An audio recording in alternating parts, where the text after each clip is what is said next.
I think this is a really interesting little bit of her talk because it pretty much sums up the radical feminist position to a T. There, Mm, she is absolutely in denial that there is such a thing as biological sex at all, right. even while she fiercely defends the biological sex that is called woman Yes, from incursions by men. exactly. Her entire shtick is that everything that is woman is socially constructed through domination and subjugation.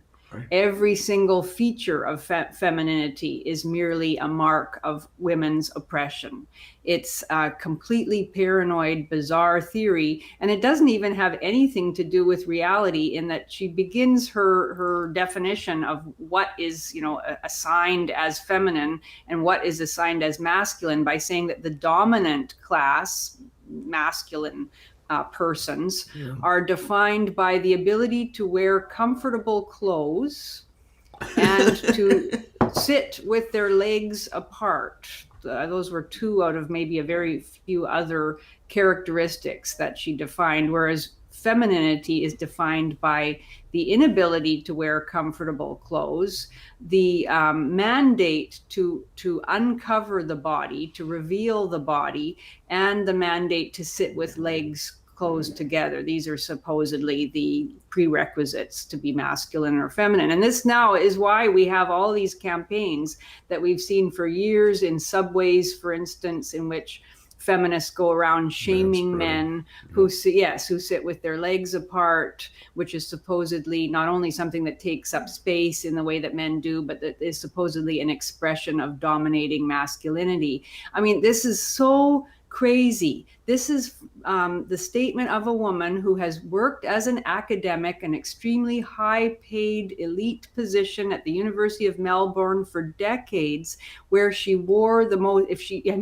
merely has to look around and see that there are no women being forced to wear anything that they might not want to wear. Women wear extremely comfortable clothes. I mean, I was thinking about this: women lawyers, women teachers, Really. women journalists. What forcing that you don't see women having to wear high heels in any of these professions? I think it was Or a once the tie. case that, oh yeah, or a tie. That's it. I mean, she Ugh. obviously is so lacking in empathy or awareness for men that she doesn't even see that, yes, being forced to wear a tie every day of your working life for decades, which many, many men who work in Must do. offices and businesses are forced to do. There is nothing equivalent for women. There are no professions. I was going to say, I think maybe once women airline hostesses were forced to wear, some makeup perhaps, and perhaps moderately high heeled shoes, but that is a thing of the past. There is no profession outside of maybe, pole dancing and things like that, where there's Hooters. a, yeah, that kind of thing. Yes, indeed. But that is a tiny, tiny minority Right. of women who go Right. into those kinds of jobs. So this is ludicrous. The entire basis of her thesis. Is crazy. Yeah, yeah, and no, not only are women much more free than men to have a wide variety of different Really. styles of attire.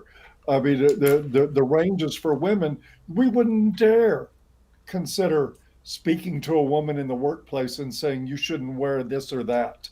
Yeah. But we certainly would with men. But what also strikes me about just the pure aggressive ignorance in her position is that these modes of dress for women bring them power.